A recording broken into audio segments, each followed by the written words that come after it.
It's mailbag time. The 3 best words in fantasy football history. Welcome to Fantasy Football Today, presented by BetMGM, the sportsbook born in Vegas. Yes. I think the 3 best words are "I'm a champion." Yeah, I would agree with that. The difference is Adam's never been able to say those words. So for him, you know what though, he can say, at least for now, that you can't say, is that he's never finished last in the fantasy league. Yeah. You mean Guillotine League? No, fantasy league. That's a league. Which one did I finish last in last year? Guillotine League. Oh, the Guillotine League. Yeah, I mean, it's Guillotine. You draft Nico, you're done. Like, I had 2 picks that didn't do anything. Just random. I had like the 18th pick. Great. Recap of you know what? Actually, honestly, I'm happy to be out of that Guillotine League, given what went down that league this week. We don't have to get into that, but all right, we don't have to get into that. But all right, we have your emails. We have at fantasyfootball@cbsi.com. We have Apple Podcast questions. We have. I knew you'd bring that up, Jamey, early in the show too. I just knew it was coming. Comments. We even have some draft-a-thon questions. So just a couple more to finish off the draft-a-thon.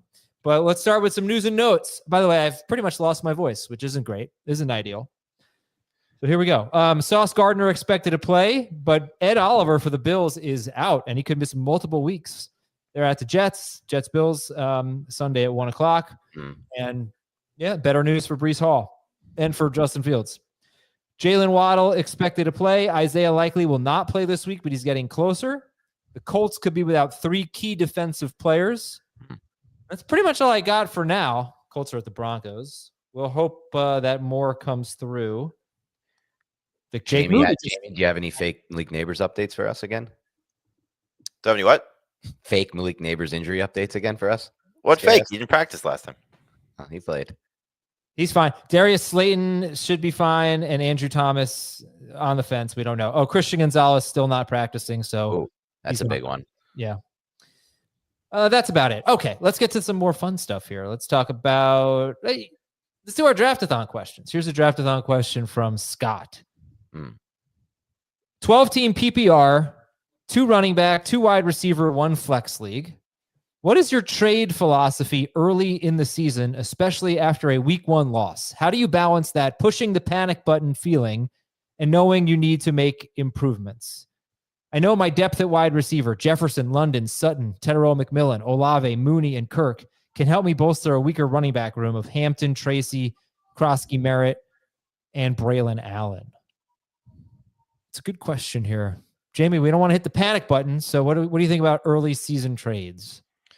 I think you should always try to make some trades in week 1 when you feel like you have a position group of strength and you're looking at a position group that might be a little weak. And I'll give you an example. Dave and I could not have had a more perfect trade situation in our podcast league that he turned down, which I was surprised. He needed running backs. His only starting running back right now is Devon Achane. He's starting Bashal Tutin. So it's a 14-team league, a little bit more challenging. He's got a plethora of wide receivers. He's got on his bench DJ Moore and Keon Coleman. He's got Jackson Smith and the Jigba. I forget who else, but very good receivers. Our team, because I share our team, we have basically two receivers. Our third receiver is Josh Downs. We're starting T. Higgins and George Pickens. Those are our 2 receivers. Our running back group, however, is Bijan Robinson, Omarion Hampton, Breece Hall, Jordan Mason, Jalen Warren. So in a 14-team league, we're loaded there. Dave is loaded at receiver. So we tried to trade Breece Hall for JSN using Dave's trade chart, by the way, which favors Breece Hall, and Dave said no. So could not have been a more perfect situation for both of us. I think that Dave's partner, his co-manager, may have said no. That's fine. I mean, listen, he's entitled to say no. I'm just saying, like, it could not have been a more perfect. Now, he countered with Breece Hall for Marvin Harrison Jr., which we did not want to accept. So, hopefully we could work something out. But I think in the case of what I'm alluding to is we have a strong position group and a weak position group, a weaker position group. Dave has a strong position group and a weaker position group. Like, those are the type of trades you're trying to make if you feel like you can enhance your team in some way when you have some strong options on the bench. I'll say one thing about this too. I agree with everything Jamey said as far as overall situations. No, I mean, like, it doesn't check. It's just a good point. Like, you can just agree with good points sometimes. Like, obviously you should be trading positions of strength or positions of weaknesses, but in this listener's specific situation, I think he's better off sitting. Like, now, unfortunately, with the Eckler injury, Bill Krosky could be a massive hit for him. think I know, look, the box score wasn't great. The fantasy numbers weren't great, but the role was amazing for Marion Hampton in week 1. So those are 2 players that I think if you do, I wouldn't say panic, but if you do trade right now for running backs because you're trying to trade a position of strength for what you deem to be a position of weakness, that position could become a position of strength pretty fast with those 2. And then you might have situations where you don't know who to bench. So I would sit personally on the roster that he described. I think when it comes to the panic button comment. So what do you determine to be panic button worthy? Like Nico Collins, Jamar Chase, those type of guys coming off bad games, I'm not worried at all. AJ Brown, even, I'm not worried at all. Okay. Ken Walker, for example, that's reason to worry. Those type of situations are reason to worry. Where there was some stuff happening in the offseason and then it played itself out in the first game that we saw. Could easily change in week 2. So I had somebody ask me, or Tyreek Hill situation, same type of thing, where there's some concerns and then you see it play out in the first part of the season. So injuries, clearly like the Chiefs situation, how confident were you in Patrick Mahomes coming into the season? How confident are you after one game, because of what the receiving core looks like there. So there are different circumstances, I think, when it comes to these type of situations. I had somebody ask me, I forget what the trade offer was, but like trying to send Ken Walker and something else to get Kyron Williams, I think it was, like trying to get out of the Ken Walker situation, maybe overpay a little bit for somebody else because you're concerned that this could really go bad. So those type of scenarios, I think, come into play a little bit. But I think if you're just looking at it and saying, yeah, Marion Hampton did not have a great game, Dan's 100% accurate. Like, you got to look at sometimes the usage and the workload for some of these players and what the scenarios could be moving forward. Yeah, I think, obviously, I was encouraged by the usage for Marion Hampton. I think he's going to do well. But I'm not surprised that Najee Harris had a very limited workload, given the fact that he missed so much time. So he could easily have a bigger workload, which brings us to our second question. Do you have data that supports that scoring averages for teams increase after weeks 1 and 2, or data that supports that players drafted in rounds 1 through 3 underperform early in the season due to a lack of preseason snaps? Well, yeah, I mean, the Bengals are a great example, but they changed their preseason to make sure they got more snaps because they always get off to a slow start. And guess what? It didn't work. They faced their nemesis, the Browns, that always do well against them, basically. But I don't have any data that say that preseason snap, like Puka Nacua was amazing. Stafford and the Rams never, ever, ever play their guys in the preseason. And Puka's always having good week 1s. I don't know that there's anything to that. You can almost look at the Monday night game, and it sort of played out in front of us a little bit because the Bears played a lot in the preseason and they got off to a good start in the game. The Vikings didn't play a lot of their guys in the preseason. McCarthy played, I think, a drive and got going in the second half, so it's hard to say. I don't think there's any rhyme or reason to it. You brought up a good example with the Rams. Trying to think of somebody that plays in the preseason like the Chiefs typically do. They play their guys in the preseason. I don't know how much that helped them because of the injuries. Excuse me. All right, last year, teams averaged 20.4 points per game in weeks 1 through 2, and 22.2 weeks 3 through 18. And that's just offensive points. So that happened last year. Weeks 1 and 2 were slow. Week 2023, let's see, 20.6 there, and 21. Nope, 2023 was the opposite. They averaged more points per game in weeks 1 through 2 than weeks 3 through 18. So I don't think we've got anything there, but thank you very much for the questions. Dan, I have a trivia question for you. Yes, sir. How many times, Dan, how many times, now for us on the East Coast, there's the 1 o'clock window and the 4 o'clock window. Yep. How many times are the Giants playing in the 4 o'clock window this year? Hopefully a lot, so I can watch more Red Zone at the 1 o'clock window, but I don't think it is a lot. Do we have like nothing? One time. Ugh. So devastating. All right, Sunday. Everybody, what are you doing Sunday morning? Come join us at 11:30 a.m. Eastern until kickoff. Just kick off for the 1 o'clocks, not the 4s. That'd be a crazy long show. We're going to answer your starter sit questions for basically 90 minutes, 85 minutes straight without commercials. And that's at youtube.com/fantasyfootball today. And Jamey, you'll be on HQ. What's your schedule on? You'll be on that on the YouTube as well. Whoa. You're the guy who says you hate abbreviations, and you just said the word sketch. I'm not abbreviating anything. That's what it's called. It's called sketch. No, it's called the schedule. And you're the guy who's very clear about you should not be using abbreviations like that. I used it ironically, Dad. No, you did not. Jamey's on the queue on Sun. What's your sketch? I think they changed a little bit of our schedule around. So now maybe 3 segments from between 12 and 1. Okay. Yes, Dan has a haircut story. He's died. Oh boy, do you need a haircut. Wow, do you need a haircut? What do you mean? I got one. It's so long. It's What? so long. This is post haircut. No, it it's just happened. Go back. Go back. Oh God. Why? So it looks fine. It does look fine, but it looks fine like you got to cut 3 weeks ago and it looks fine. You're going to need a haircut. That's what you want. You're going to need a haircut in a week. No, he's going for a look. There's a He's lot got the that flow can be going. said about this haircut. All right, that'll be later. Also, I'm going to tell you the best call I've made in the last 2 years. That's coming up. Wow. Like phone call? Any call. Call. Let's see what that is. All right, let's get to some emails here. And our first one is from Peterson. This is from Peterson. Half PBR. What's that from? This is George Peterson. What is that? Oh God, Dan, go see a movie. What is that? Part of my French, Rooney. It's a Ferris Bueller. Oh, all right. Well, I actually have seen that movie. Oh, so yeah. not good, but I don't remember that Peterson thing. It's George Peterson. All right, half PBR, pick one. Jamison Williams, Aaron Jones, or Romo Dunze? JMO. Yeah, I think Jameson bounce back's good there.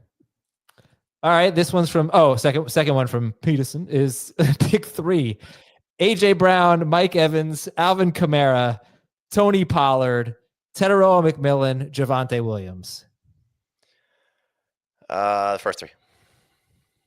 I'll go Brown, Evans, Teteroa. Sorry. He doesn't like Ted. I did forget about that. By the way, shout out to Josh, our producer, for typing up like all of these questions and making them lower thirds. Josh is elite. Yeah, he's great.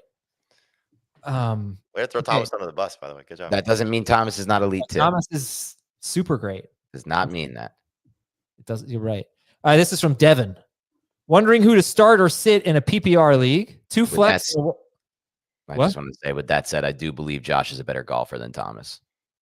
No. Yes, sir. And Thomas is good, but Josh is even better from what I've heard. Thomas has no ego at all. I know. I try to get him. He thinks he's a great golfer. But that's the one thing he does. No, he doesn't think he's a great golfer. Yes, he thinks he's a great golfer whenever Dan says stuff like this. Yeah, he thinks he's pretty good. But he's not Josh's level, which is very interesting. I thought he'd be the best producer on FFT given his handicap. I'm talking about Thomas, but I've learned some stuff behind the scenes, and I think he'd really have a tough time beating Josh. Wow. Okay. So we need two wide receivers and a flex. PPR. Let's get the wide receivers first. Sutton, McMillan, and Pearsall. Sutton and Pearsall. I really like McMillan this week. Just looking at some of the stuff I watched, the cut-ups of the tape, he was really close to having a huge game. I want to play McMillan. I'll go McMillan and Sutton. Pearsall and Matt Jones. I can avoid that. Pearsall, Hampton, or ETN for flex or full McMillan. PPR. Yeah, McMillan, Sutton, the receivers, all three receivers. I'm gonna go Sutton, Pearsall, and ETN. Okay, this is from Ryan. Dear Mike, Brian, Adam, and Dan. These are NFL head coaches for a team. Mike, Brian, Adam, and Dan. Mike McDaniel, maybe, but I don't know if they're starting with a head coach. These are Mike, Brian, Adam, Dolphins. Yes. No. Yes. That's what I said. Mike McDaniel was getting there. Yeah. Yeah. Okay. Name the others. Brian. I'll do it. I don't even know who his two coordinators are. Brian. No. They're all the head coaches Dolphins have had. Last four head coaches. Brian Flores. Brian Flores. Who were the other two? Adam Gase and Dan Campbell. No. Dan Campbell was an interim coach for them. Yes. No. Oh, that doesn't have to be head coaches. Okay. He was the head coach for a matter of games. Head coach. Got you. Okay. All right. Half PPR, 2 receiver league. Grade the trade. Give up Tyreek Hill and Isaiah Pacheco. Mm-hmm. Get Teteroa McMillan and Caleb Johnson. Right now, you're giving up too much. Yeah. In a month, you may regret not making this trade. So it's a matter of where you think Tyreek is going, because really it's Tyreek. He's the swaying factor in all of this, all of these player movements. So if Tyreek bounces back, you're going to regret this trade tenfold. If Tyreek goes AWOL or gets potentially suspended or traded, and I say suspended just because of the potential off-field stuff, like it could be disaster. So this is what we're talking about. Are you hitting the panic button too soon? Grade it. Oh, they made a trade already? Give up Tyreek Hill and Pacheco, get Tedero McMillan and Caleb Johnson. I'm gonna say it's a D right now. I'll give it a little higher. I'll give it a B- because I do think he probably got the best player in the deal, which is Tedero. I'm very high on it moving forward, given week one. Given week one, I mean, the film, I watched it too, and Bryce is going to play a lot better. A lot of those plays were blown up by the left tackle, and they're going to get the left tackle back at some point. I hope so. All right, from Andrew, but I would also say that Tua is going to play a lot better. That situation just seems very uncertain to me across the board. Like, is Tyreek going to play on this team the whole year? Does Tyreek care? Chiefs, let's go. That would be weird. But if he goes to the Chiefs and everybody's healthy, people mention the Chiefs. It'll be like a fun reunion. People mention the Chiefs, but I'm pretty sure even with the bonuses already paid out, even just the base salary, I don't think the Chiefs can fit him in their cap situation. No, I think the only way that anybody is taking Tyreek is if the Dolphins are paying a portion of his salary. You could always restructure. It would have to be a massive portion they've restructured so many deals there, though. I guess it's possible. I'm sure they could, but I think that would be something that they would have to look into, because it would borrowing from the future to pay now for Tyreek Hill, which maybe is worth it. All right, here we go. Last question before we take a little break here from Andrew. PPR flex, Travis Hunter or Tyler Warren? Warren. I would go Warren with the uncertainty of what Hunter's role could be. All right. Bench Warren right now. It's time for football at BetMGM. Register with BetMGM to get instant access to the best variety of parlay selection features. No sweat and boost tokens, live betting options, and much more.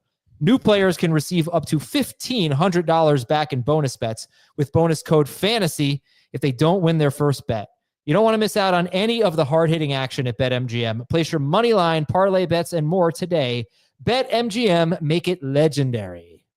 We'll be right back with more of your emails after this. Only CBS Sports can bring you big time during the heart of Saturday afternoons. It's big time. It's big time. It's big time. It's big time. On CBS and streaming on Paramount Plus. This email, fantasyfootball@cbsi.com, is from Ivy. And by the way, before I get to Ivy's question, if you leave us an Apple Podcast review, leave us a 5-star review, let everyone know why you like the show, help our show grow, and then you can leave a question. That's a good way to get your question read on the air. It's not a guarantee, but it's higher percentage than sending an email, although I do love the emails, and I respond to some of them personally, and maybe don't read them on the show, but I can give you a response. Not, again, that's probably about 40% of those. But the email address is fantasyfootball@cbsi.com, the letter I. I am stuck between Cortland Sutton and Keenan Allen. Who would you guys go with? Sutton, it's not close for me. Yeah, it's got to be Sutton. Love the show. Next part's more important here. Love the show. And Adam, keep being awesome. Too much hate on you on the air. I mean, the percentage of positive emails you read versus the one time you throw in a negative, it's just crazy. Yeah, that's, but he is right. Do you think that maybe I actually receive more positive than negatives, or do you think I just choose more positives than negatives? I think everybody knows your stick at this point. It's not that difficult. They're right. It's correct. You do a great job. All right, this is from Christopher. Hey, Thomas, Samuel, Benjamin, and John. Thomas. This is. Did you say Benjamin? No, I said Benjamin. So I think we got this one before. Game of Thrones characters up north by the wall, but this is Thomas, Sam. You always want to make a Game of Thrones. They're presidents. I also feel like they're this Mel Gibson's sons in The Patriot. I feel like there's no. What was the one thing Dan said that one time about Game of Thrones? Egon Targaryen. Yeah. Ghostbusters. I need 3 running backs. So sit one of these guys. Pollard, Hubbard, Jalen Warren, Swift. It's half PPR. Pollard, Hubbard, Jalen Warren, Swift. Who's sitting? Sitting Warren. I'm sitting Pollard. Oh, you're starting Warren over Pollard. How? Yeah, I like the situation from this week. All right. This one is from Steven. Dear Chris, Mike, Matt, and Michael. I mean, this is ridiculous. It's the 4 of the most common names in the world. It's a great question, though. I have no idea what the greeting is, but are there any stat lines from week 1 that have untold stories? Some people, like me, don't get a chance to actually watch a lot of football and may only get their info from looking at the stats after the fact. Yep. So were there any stat lines from week 1 that have untold stories?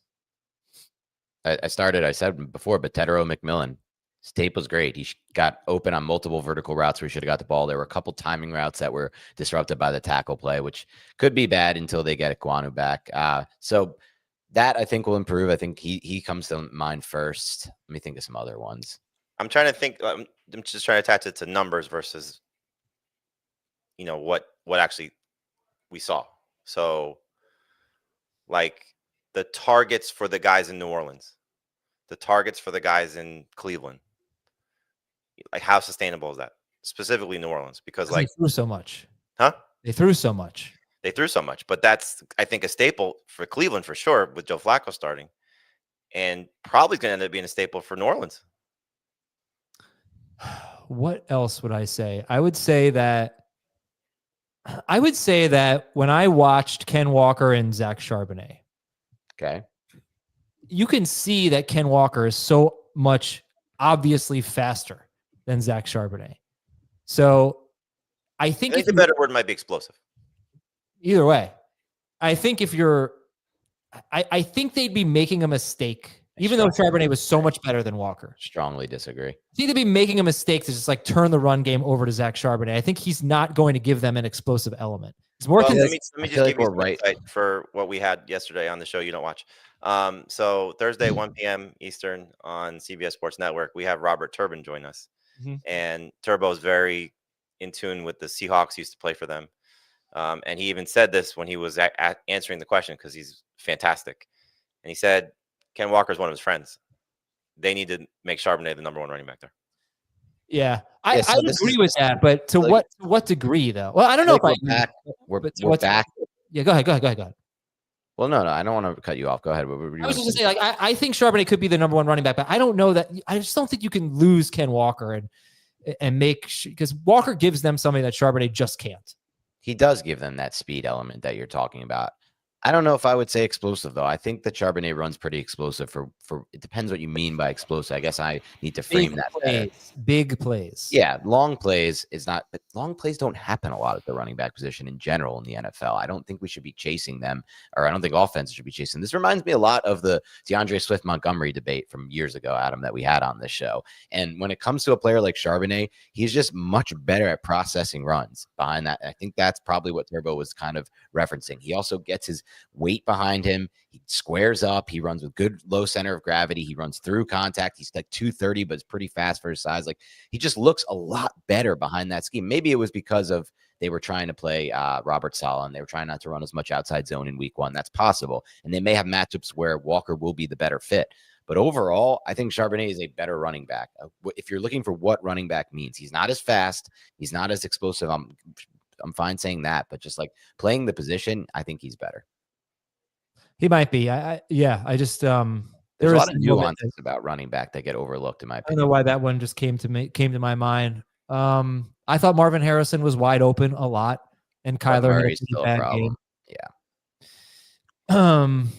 Bowers, I think Bowers could have had a much bigger game if he didn't get hurt, and he's going to be just dominating all year if he's healthy. That's an interesting one, because looking at the Patriots defense this week versus the Dolphins. So Dolphins coming off a bad game. Heath keeps referencing, Geno Smith with 370 passing yards. I wonder if the Dolphins are capable of that right now. Yeah. Mm-hmm. I don't know if they are. I don't know if they are either. That's especially with their offensive line concerns. So just in terms of, again, referencing the stats, like Geno didn't throw the ball a ton. It's not like it was 40 attempt day for him to get there. He got there rather easily. And so that's the hope if you're looking at it from Miami's perspective. But I also think you're looking at it from the New England defense perspective. Like, if they're going to get after Tua, he's not going to have time to make those plays. So on this subject of things that weren't in the box score, the offensive line, in my opinion, from watching the tape and according to the pressure rate stats, Okay. was not the problem for the Dolphins. They actually didn't give up a lot of pressures. Tua just had a really, really bad game. He was off target. He was tricked a couple of times. The second interception he threw was horrible. The first interception was just an overthrow. And they were just trailing. I mean, their defense was so bad. They were in an immediate hole. Yeah. So I think it was just mostly it was a really bad game from Tua, not necessarily the line. That being said, their line is even more injured than it was a week ago. So I get the sense with him, and this played itself out last year with their game plan. If he's not in rhythm early, he's in trouble. Yeah. Yeah. And so when he's not comfortable, you see happy feet. Yeah, he was a mess. All right, last thing. I'm sure Mike Vrabel's going to see that. Two quick ones there that I want to get in. Chargers, I'm excited to see again because they finally allowed it to be a pass-first offense, and Herbert absolutely cooked. It was the most perfect game film by far I saw by any quarterback in week 1. If that's going to continue, that's a big change for fantasy. And then finally Minnesota. That offensive line was just creating so much push up front in the run game. That could be huge all season for Jordan Mason. Without Darisaw. They added Will Fries as a big addition for them, but they were just I was one situation away from like a big victory lap in week 1. Remember my bold prediction that without injury, Jordan Mason better than Aaron Jones, Charbonnet better than Walker, and then the one that's a disaster is Braylon Allen better than Result so good. It's okay. 2 out of 3 is pretty good there. All right, this is from It's 1 week. It's 1 week. From Dave's favorite town on Cape Cod. I don't know. We'll have to ask Dave. Trade Keon Coleman and Jake Ferguson for Khalil Shakir and David Montgomery. It's a non-PPR league. It's 3 receivers and it's 14 teams. So give up Coleman and Ferguson. He has Tyler Warren for Shakir and Montgomery. Yes, I would do it. A-, B+. I'm going with a B. I think Coleman's the best player in that deal. Coleman's better than Montgomery? Not non-PPR. Non-PPR? Want to do a bet rest of season who scores more? In non-PPR. I think I might be willing to do that anyway in non-PPR. Ooh, yeah. Okay. Then you shouldn't make this trade, I guess. But that's just me. I'm high on Coleman. I'm with Dave. All right, this is from Brad. Full PPR. I think Dave makes this trade. Dave has to make that trade, yeah. Pick one in full PPR. Jerry Jeudy, DeAndre Swift, Hollywood Brown, Tyrone Tracy. I think I'm going Brown. For this week, again, obviously, right? It's not going to be Tracy. So Jeudy, Swift, or Hollywood Brown? To start? Yep, 1. And what's format? Oh, PPR? Hollywood. Yeah. Last one. Grade the trade from Patrick. Give McBride and Chuba Hubbard. Get Tyler Warren and Bucky Irving. I'm going to give that for me, it's a C- at best. I wouldn't do it. Yeah, I would not do that. Trey McBride. Trey McBride and Hubbard for Warren and Bucky Irving. Yeah, Chuba's legit. I'm not doing it. Almost time for the fantasy cops, but first it's time for the best call I've made in 2 years and Dan's haircut story. Somehow he got a haircut. I don't really get it, but about a year and a half, 3 months, I don't know, year and 3 months, something like that. I said, and this is something I actually briefly mentioned last week, but I said, I've listened to a new musician. He's my favorite artist in the last 20 years. Wow. He's going to be the next big thing. Everyone needs to listen to him. His name is Sam Fender. This was like a year and a half ago almost, I think. I hope you listen to that because he's incredible. He came out with another album. Now he's like pretty popular. He was on Jimmy Kimmel a few months ago. I'm going to see him in concert Friday the 19th in New York City. If any of you are there, let me know. It's general admission. We'll say hi. Dan, I think you should come. I already told you this. It's at Terminal 5. He's the man. And it's been like a reward to be able to listen to him basically every day for like last year. You discovered him. What's the call though? Yeah, like I'm trying to figure out what the best call is. He's become I said he's gonna become the next big thing. He's pretty much you discovered him, is what you're saying. Yeah, I discovered Sam Fender. Yeah. Okay. I'll go there. I also just want to invite everyone to join me in Manhattan next Friday night for the concert. It's perfectly okay. We do this with Football players all the time. I predicted it. I called it. Yeah. You're the one. So you discovered Sam Fender. Okay. Because, I mean, listen, you're on a national show. Yeah. You were touting how much you liked him. So talent scout Adam Aizer discovered Sam Fender. Yeah. He's so good. It is incredible. The best lyricist I've ever listened to. I'll listen to him, Adam. Yeah. I'll listen to him and I'll consider. I don't know if I can do a concert next week. I'm doing 2 concerts back-to-back city tonight and tomorrow. So shout out to anybody who is going to JRAD tonight at Pier 17. If you want to say what's up, I'll be there. Or Wolfpack tomorrow at the Garden. But I am definitely considering it because I do love live shows. Okay, I'm going to send you a playlist I made. Okay. It's called Sam Fender's Greatest Hits according to Wait, you're sending him a mixtape? Basically. Oh, you did it again. You say mixtape instead of mixtape. It's so weird. But I'm going to send this to Dan, and you're welcome. How All right, say Dan, you say mixtape. You emphasize tape. It's so strange. Wait, what? Mixtape? It's What is he supposed to? Not Mixtape. mixtape. Yeah. I say mixtape. Yeah, that's correct. You How does Jamey say it? How does Jamey say it? If I tell you how Jamie's going to say it, then you're going to start saying it that way. You're going to say, yeah, I don't understand what I'm saying wrong. I don't mimic Jamey. I just agree with him on his fantasy takes. He has good takes. What do you want from me? Say it again, Jamie. I'm giving Dan what? A mixed tape. First of all, you say mixed. It's not mixed. It's just There's mixed. no ED in it. Mixtape. Jamie. This is That was a bad moment. This is not great. I sent the playlist to Jamie instead of Dan. My fault. You should listen to it too. that. All right, Dan. What happened to this haircut that you apparently got? All right. So you know me a little bit. You know that I don't really care too much about these types of things. So I just go to a chain haircut place and I don't have a specific hairdresser. I just go. If I'm ready that day, I'll go. Mhm. So I show up at my place. I walk in. You're Kirk Cousins, essentially. Essentially. I show up at my place. It's walking distance. I like that too from where I live. I show up. I walk in. There's a new hairdresser. The other one that I usually is there that I like, she's with someone at the moment. So, okay. I walk over. I get my haircut. She says, what do you want? And I have a very, easy answer. A 2 on the sides, trim the top. Fine. Then she asked me about our day. But, when people ask you a question, but they're kind of just waiting to answer their answer to that question. I do that sometimes, by the way. I'm guilty. I think we all are guilty of that. Yeah. So she does then. She goes into this long thing about it's her birthday weekend. She's doing this and this. That's fine. I don't really want to hear it, but it's fine. Like I'll chill and I'll relax. But I'm thinking that throughout the time. So I'm starting to zone out during her story. And then I see her do something I've never seen a hairdresser do in my life before when cutting hair. She took a comb. She wetted the hair, top of my hair. First, she did the sides of 2. It's fine. Like it looked normal. I think everything was going good. I could start to zone out. Then she puts the water in the hair. And I've never seen this before to cut hair. She parts the middle of my head like with a comb. She parted my hair like it was Moses parting the Red Sea. And I was close to being like, let my hair go. Let my hair go. But I didn't because I'm like, you're like frozen in these moments. You can't like do anything. You want to trust them. The haircut mid-cut. I've never gone back and told them to redo it. I've never complained. I was always, yeah, you're doing a great job. I'm weak in these moments. So she's parting the hair, and now she's like working through the sides and doing all this stuff.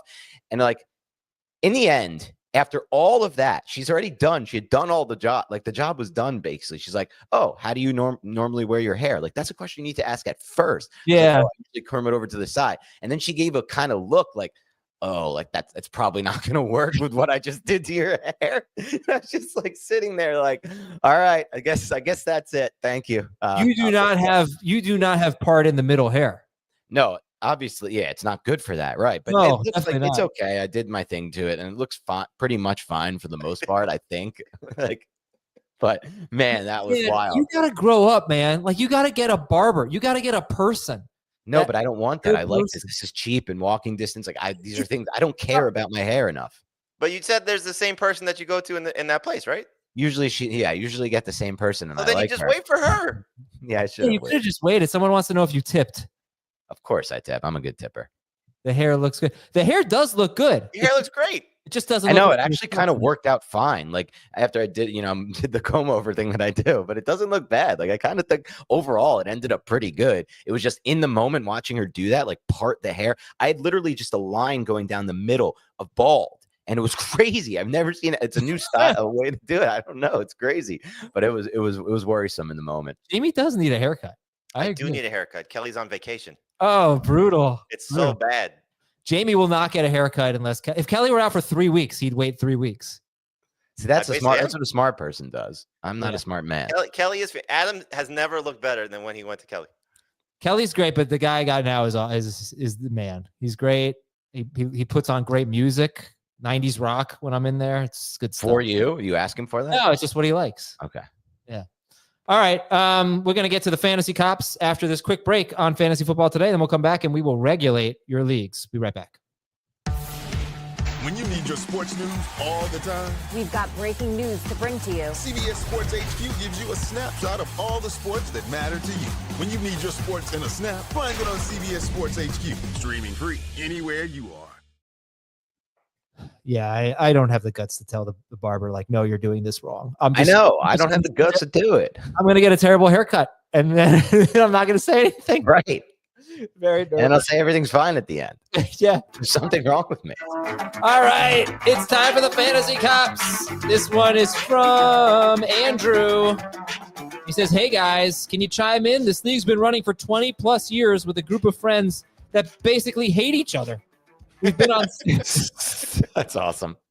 We've been on CBS forever, and waivers always ran Thursday mornings. But for whatever reason, this week 1, waivers ran Wednesday morning. The league rules setting. What'd you say? Sounds familiar. I know. That's why I included it. The league rules settings state that waivers run Sunday, Wednesday, Thursday, and Saturday. On the add player page, it had the date of Wednesday the 10th next to the players' names. So 4 teams placed waivers on Tuesday night and Wednesday morning. When the waivers cleared, guys began picking up free agents. The guys who were unaware that waivers ran were obviously not happy and want to reverse all the moves made. But the teams that put their it's fab, by the way, the teams that put their fab bids in feel like it should be fixed going forward, as they now have a disadvantage with the rest of the league, knowing the players they were interested in and how much their bid was going to be. So we tried to bring this to a vote, and we got about 5 reverse it, 3 don't reverse it, and a few saying, I don't care either way, and a few no answers. Any insight here on how this should be addressed? To be quite clear, go ahead, Jamey.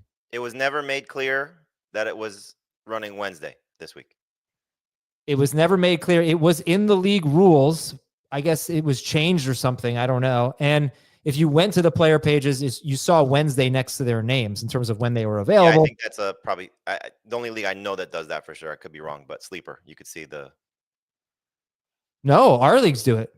Our leagues in the free agent report. Yeah. No. If you go right now to one of our CBS leagues and go to add a player, it'll tell you when that player is available. On the player page. No, on the stats page. You're looking at all the projections. Yeah. This is a CBS league. It says we've been on CBS forever. Oh, okay. You think I know my own company? Okay. I think if there was no mention of it prior to, so the commissioner changed the rules without telling anybody, then you have to make sure everybody's aware, and it should be reversed. I'm sorry for the people that put in claims. It doesn't seem like the commissioner did that or remembers doing so that. Unfair too, though. Like everyone knows the exact price that people are bidding. It's but brutal. That, I mean, if it was an even playing field and everybody knew it was going to be on Wednesday, you'd have the same situation. Yeah. I guess that's the only solution. I think so. I think you got to reverse it. And by the way, I did this in the Dynasty League last year. I changed it. Big Burger? I don't remember changing it. That's the thing. Like, I guess it used to run on Thursdays, and I changed it to Wednesdays waivers. And Darnell Mooney was available after week 1, and Jamey never put in a claim for him because he thought waivers were running Thursday. I guess I changed it. I honestly don't remember what happened, but I screwed up. And I was lucky that Jamey didn't make a big stink out of it. We moved on. It was an error on my part. I think. What do you mean you were lucky Jamey didn't make a big stink? Well, no, because Adam ruins my teams, but I don't make a stink when he. I see. It was a very look in Dynasty leagues. They're not the Darnell Moonies of the world. Don't come along very often, right? Right. It was a really big time pickup after week 1 because I would have spent probably most of my fab. And Jamey could have put up a big stink about it and been like, "We should run it again, this and that," and I would have been in a tough spot. So I guess the message could be here: sometimes commissioners screw up. Give them a break. You could give him a break, do what's best for the league. But yeah, it's a tough call. I get it. All right. This one's from Tim. I think I can't really hear the music. So I hope it's not too loud for everybody. Tim's in the second year of a dynasty league. We have a no tanking rule, which means you must set a valid lineup each week with no injured or suspended players. The last place team from last season has Rashee Rice, left him in his lineup for Friday night, week 1. His opponent pointed it out to the group. Okay, his opponent pointed it out. The commissioner edited the lineup and put Rice on the bench. But now, the last place team's opponent, who pointed this whole thing out, is going to lose or lost because of the lineup fix from the commissioner. At the time Friday, I said that it didn't seem fair that the commissioner fixed the lineup since it seemed like Rice was in the lineup either by accident or because the manager didn't check his lineup rather than just tanking. And now the opponent wants the commissioner to put Rice back in his opponent's lineup. Should the commission put Rice back in the lineup? How can we discern between tanking and bad managers? I guess the question would be has this ever happened before? Because clearly if this is a rule and the commissioner has gone in and fixed it this time, has this happened in previous years? Because we see this all the time, like where commissioners step in and fix potential mistakes, egregious mistakes, obvious mistakes, whatever the way you want to define it. And so if, hey, this manager is doing something illegal, goes in and changes it. So was there a discussion between the Rice manager and the commissioner of who to replace the player with, or did the commissioners do that on his or her own? I think there's just some unanswered things here, because if there's a history of this, then I think the one who's losing is just stuck. Well, I also don't think that you make a difference. I don't think you discern between tanking and bad managing. If the rule is that you have to have a roster with no suspended or no injured players, then that's the rule. Well, that means Rice should be out of the lineup, but I don't think that means the commissioner should be picking the player. I think it should be done after the week, and it should be put the lowest scoring player in. Okay. That's fair. That's a good solution. Yeah, that's a good solution. I like that. Okay, problem solved. Right, I guess, and we also don't know, like, is the player that was put in the really the difference? Yeah. Like, did they put in Quentin Johnston, for example? Right. Like someone who we did not the world did not expect to have a huge game, except for Adam, and he did. You called that one too? No. Sam Fender and Quentin Johnston in week 1. He said it 2.5 years ago. I in desperation started Quentin Johnston in a few leagues, but no, I didn't call that. From Chris. How were you in a desperation position in week 1 in a few leagues? 2 of them are dynasty leagues, I think. Okay. That makes sense. The other one was a 14-team PPR league. I was expecting to start Christian Kirk. Okay, that's fair. All right. I have a problem in my league, and I don't know what to do. Our commissioner sets an illegal lineup every week by adding more players to his bench than the app should allow. He keeps his extra player until the start of the Sunday games and then drops one. What? What should we do with him? Obviously, kick him out and you just run your own league, or you quit his league and start your own league. This is ridiculous. He's literally cheating. What's the explanation for this? I don't know. I played a league with the guy who does this all the time. You're saying I do this all the time? Yes, you do this all. This is the Jamey special. All the time? No, but this is exactly what happened in the Dynasty League. Most of it was absent-minded, to be honest with you. I don't understand. And then part of it was me just messing with you because you decided to step in and reverse a trade that shouldn't have been reversed. Wait, you vetoed a trade? What was that one? I missed this. Listen, you got to turn your damn notifications on. I really do. I'm missing. We already had this. I missed the Jaden Daniels trade. I had an illegal lineup, and then to fix my illegal lineup, instead of dropping a player, I traded. Oh, you traded. Okay, that's fine. No, it's not fine. You cannot pick up a player without dropping someone to go over the roster limit and then make a 2-for-1 trade to your benefit because you happen to have an extra player. It was not a 2-for-1 trade, and at the time there was no roster limits that were saying my lineup was illegal. You said my lineup was illegal. There was nothing in the rules that said my lineup was illegal. Yeah, you had too many players. You went over the roster. There was nothing in the rules. I don't buy that. Or I don't believe that. Listen, I've let you fix my errors according to you, and have not complained once. You dropped a player off my roster. I did not complain. I gave you that 2 weeks. I gave you 2 weeks to do that. You did not give me 2 weeks. I gave you at least a week. I gave you a week to do that. No, you did not. I gave you at least 5 days to do that. You did not. You said it on the air. I'm going to give you till the end of the show. No, you're lying. I told you before that. To do it, and you didn't do it. And then I said it on the air, and I gave you even more time after that. Listen. And then I texted you, and I told you what to do. And I said, if you don't do it by 1 o'clock, I'm dropping this player. And you didn't do it by 1 o'clock, and I dropped that player. Everything I did was above board and quite kind, quite friendly on my part. First off, there was nothing in the rules that said I could not have an extra player on my roster and then trade that player within the time frame that I did it. What? Yes, there is. You said this on your own in the chat. You did not have it in any league rules. Listen, I'm not arguing with you. I have not argued with you once throughout this entire process. I've let you run this thing however you wanted to, and I've shut my mouth. Right? Oh yeah, no, you've been I have not complained once. I also asked on your own which player to cut from my team. No, I didn't. I told you who it was going to be, and you didn't object. I didn't answer you. I said, okay. I said, hey, you need to drop somebody by 1 p.m. or I'm dropping Devin Neal. Mm-hmm. He didn't answer. He didn't drop anyone, so I dropped Devin Neal. And I didn't complain. Go ahead. Nor should you. I mean, I obviously can. But no, I'm looking at it now. Please drop one more player by 1 p.m. After that, I'll drop Devin Neal. Jamey says, quote, okay, if I forget and you do, I'll drop guys from FFT. I like that. I like that a lot. You know what we did in our league? We had this issue in our league. And so we just said, whatever the site allows, we allow. So if a player is ruled out and you can put him on IR, the site allows it, we allow it. It's so much better than the policing. It's so much better than commission has to look through and I'm the commission in this league. I'm not looking through every roster, making sure nobody's doing this like every week. That's ridiculous. But it's just easier to go by what the site allows, honestly. Okay, but in this case of this commissioner who's hoarding players until Sunday, keeping them from the rest of the league and then dropping them before the lineups lock. Everyone should just do what the commissioner does.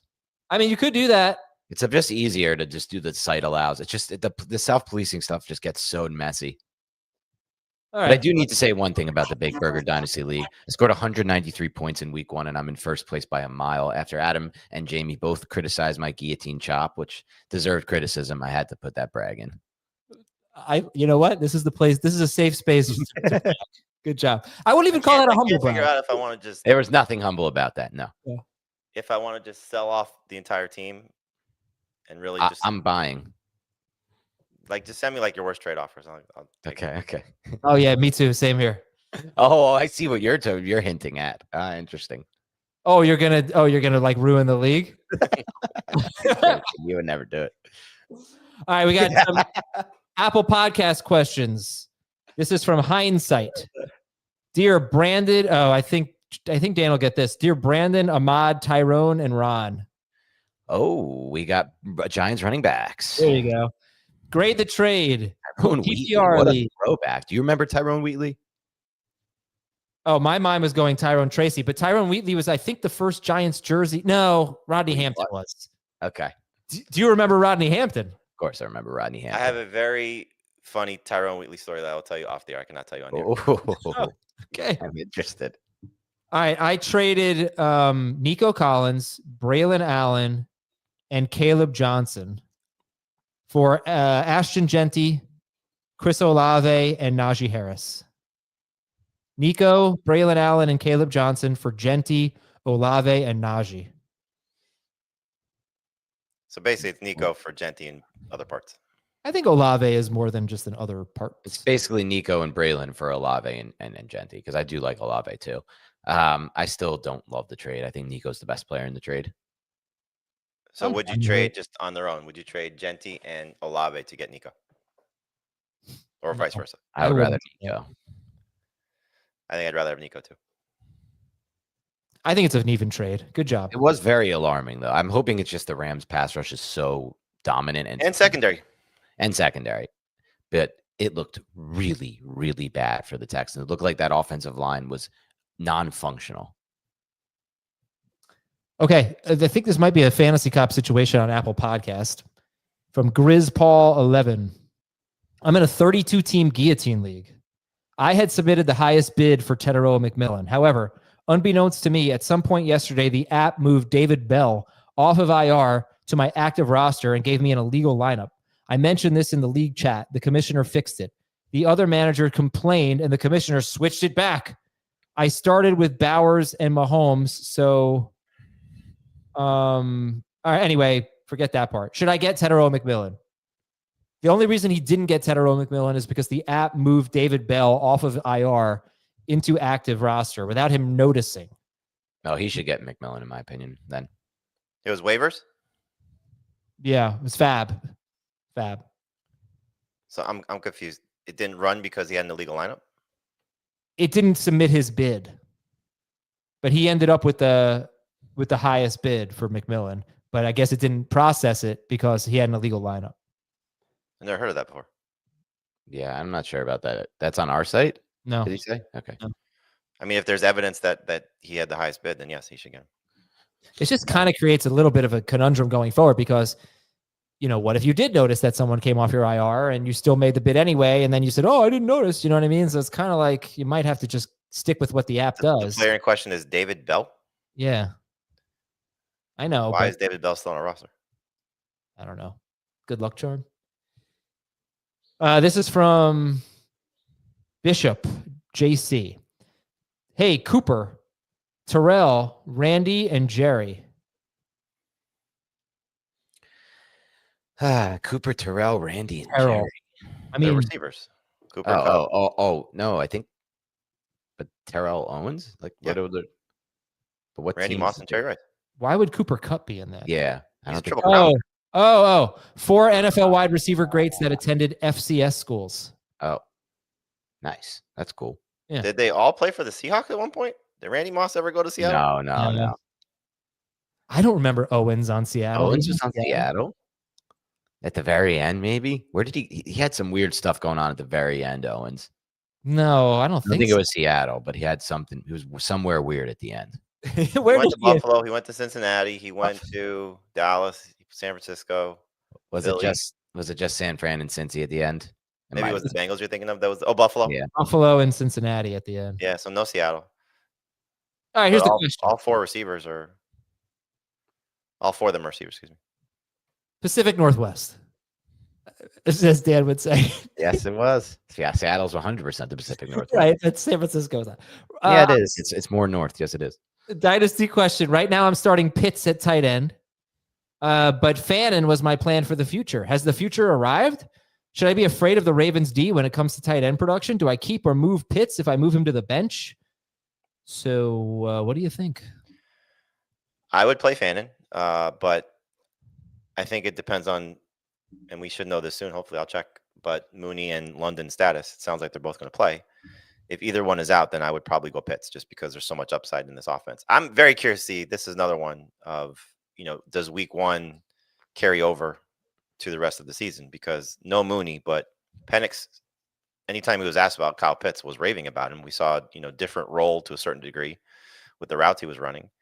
And I do think, I know the score didn't reflect it, but I do think that they're going to be in some shootouts most weeks because of how bad their defense will eventually start to look. So if you're getting that Kyle Pitts and Fannin, then you're in great shape.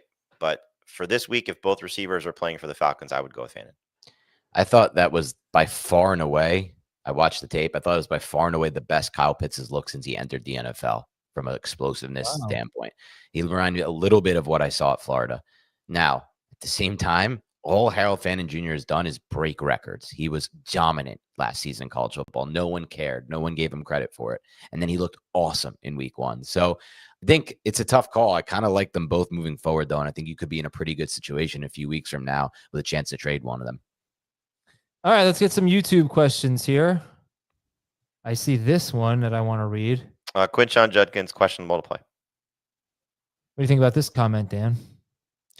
You know how I think about that. Once football season starts, I forget about baseball completely. Comments I'll watch the play. No, I'll watch every playoff game, but I don't watch. I'm done. I'm done in the regular season. Too much going on. Would you like? I'm going to make this a music question. Would you like John Mayer over People Are Strange if Bowers doesn't practice? Yeah, I think John Mayer is one of my favorite living artists right now. Watching him play in Dead and Company is unbelievable. Just, I think he was one of the best, if not the best live guitar. No, I can't say that because what's that dude's name? Why am I blanking on it? The kid who plays with the Allman Brothers reunion band. Why am I blanking on his name? Trucks. Yeah, Trucks is the best. Trucks, that guy? Yeah, He's no Dallas Goedert. He's number one, but I'm going to give put Mayer up there. All right. Would you like Michael Mayer over Brenton Strange if Bowers doesn't play? Oh. Man, that's tough. I would guess we're going to get game time decision for Bowers. Yeah. So you probably are going to start Strange just to be safe. But that's not a bad call, though. Mayer could be great. Yeah. He had 4 catches in week 1. Is Tedero McMillan a sell candidate? He seems really bad. No, I thought his tape was great. If anything, you're going to say bad about Tedero McMillan, it would be Bryce Young. And I think that's with the offensive line healthy, because that was a big reason why he started to look better at the end of the year. The offensive line started to play great. Then you should be very excited about McMillan. But is he a sell candidate? I think if you're getting something great in return, then sure. But I go back to the start of the show with the trade question. Like, you have Emeka Egbuka on your team. He's the perfect sell high candidate. He may be awesome rest of the way. You got an older Mike Evans and an injured Chris Godwin coming back. And what we saw week 1 could be the start of something great. But there's something going to change. And so what is going to change? We don't know. Godwin may not be ready till week 6. Evans may be another Hall of Fame caliber season. Who knows? But I think in the case of like a player like McMillan, like if somebody like Dan, for example, is really coveting him, really excited about him, you take advantage of that. And Dan may be right. Both could be right.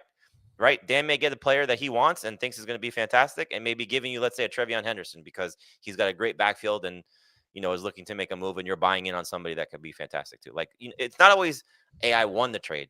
Both people can win the trade. Sure. Okay.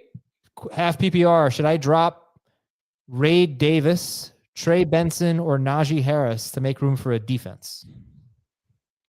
I think you can drop Najee Harris. I think don't drop Trey Benson right now because he looked very good for sure. In week 1, he's behind an older running back. In the case of Najee and Ray Davis, you have to ask yourself, if they become the starter, who has more value to me? And for me, the answer would be Ray Davis. Did you watch the Trey Benson tape? No, I didn't get a chance to, unfortunately. I'm going to nickname him. What? His nickname is Bounce. You like? Oh, bounce outside. He's always bouncing outside. He's always, and it worked. He had a really long run. I think he had a 50-yard run or something. No, probably had a 50-yard run. I can't remember. He did have a 50-yard run. He did, right?